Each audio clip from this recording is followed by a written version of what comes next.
বাংলাদেশের ঘটনাগুলো আমরা দেখতেছি। বাংলাদেশের ঘটনা দেখা যে কথা, ইসরায়েলের ঘটনা, ফিলিস্তিনের ঘটনা দেখাও এই একই কথা।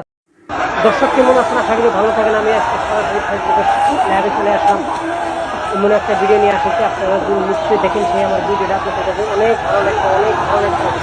আজকে দেখেন বাংলাদেশের ঘটনাগুলো আমরা দেখতেছি। বাংলাদেশের ঘটনা দেখা যে কথা, ইসরায়েলের ঘটনা, ফিলিস্তিনের ঘটনা দেখাও এই একই কথা, সেম কথা। আজকে আপনারা নিশ্চয়ই দেখলে আপনাদের কাছে ভালো লাগবে। দেখেন বাংলাদেশের সরকার মুসলিম, দেশ মুসলিম, মানুষ মুসলিম, তাদের মধ্যে গন্ডগোল লেগে গেছে, এমনও গন্ডগোল লেগে গেছে। দেখেন আজকে চাকরির জন্য সেই গন্ডগোল লেগে গেছে। আজকে সরকারে বাংলাদেশের শেখ হাসিনার চাকরি দিতেছে, এমএলএ এমপিদের হাতে চাকরি দিতেছে।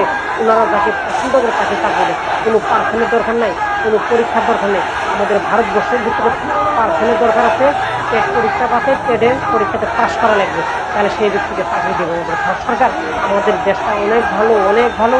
আমাদের দেশে এরকম নিয়ম করে নেই। বাংলাদেশে যে নিয়মটা করছে তার জন্য গন্ডগোল লাগছে। বাংলাদেশে অনেক শিক্ষিত মানুষ আছে, তারা চাকরি পাইতেছে না। মানুষের কি ভক্তি গুলি মারতেছে বাংলাদেশের কি প্রশাসন এবং কোনো ধরনের এই গন্ডগোলটা এখন পর্যন্ত থামে নাই। আজকে আমার সেই ভিডিওটা দেখেন, সেই ভিডিওটা আপনার দেখলাম নিশ্চয়ই ভালো লাগে। আপনার যতটুকু পারেন আমার এই ভিডিওর আগে শেয়ার করে দেন। আর আপনি নতুন হয়ে থাকলে আমার এটা